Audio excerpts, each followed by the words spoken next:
or the growl that graced his lips when he replied, "You ain't taking me anywhere. I take myself." The corner of the old woman's mouth quirked upward in a smile. "You do," she agreed. "Can't argue that." And so, Anit began to climb a zigzag path up the side of the mountain, and as she went, she let the boy follow behind. Had she ever been so young, so determined? Must have been once. Her body bore the scars of it. But now she had only shadows of feelings, and none of them mattered. Now she lived a quiet life, a life without hurt or insult. There was no crying, but there was no hot passion either. And once, she had lived a life full of passions. Those vicious arguments with her brother, the spilled blood of a battle, and the celebration that came after. The music of a beautiful girl on a summer's day. The taste of wild mead on their lips as they joined their bodies together, their lives together, in the days before Anit had made an exile of herself. It had been inevitable. One cannot remove so many body parts without consequences. She knew that. And so she had accepted her fate willingly and without hesitation.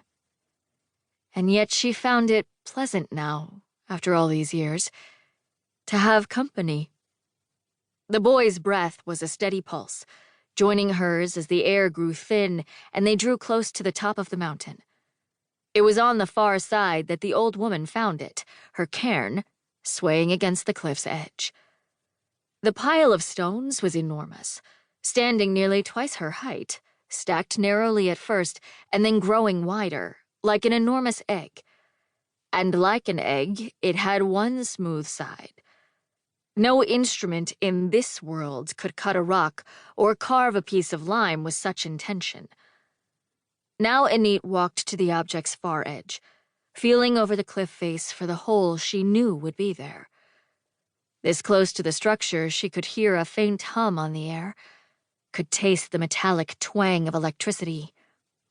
It was magic. Hers. But not only hers. Reaching out, she slipped the small stone into the gap. It fit as if it had been carved precisely for this purpose, though she knew it had been shaped by the river, by the water, by the inevitability of time. She stepped away, joining the boy on the path's edge, crouching low beside him in the grass there, looking at the cairn. Her head was cocked to one side as she considered.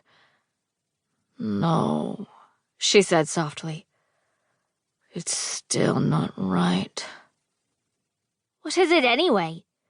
he asked. She laughed a little, a dry, rattly laugh, and shook her head. "You might call it a beacon," she said. She stood. She was looking at it from every angle now, her eyes tracing the smooth edges. There were no holes left in the cairn. Every stone had found its place. "It calls out to other beacons across the world. There are 2 others. They're meant to work together. My first love built one, on the shore of the Crystal Sea." "And the third?" asked the boy, wrinkling his nose. She turned to look at him, at the serious face beneath so much dirt. "My brother," she said.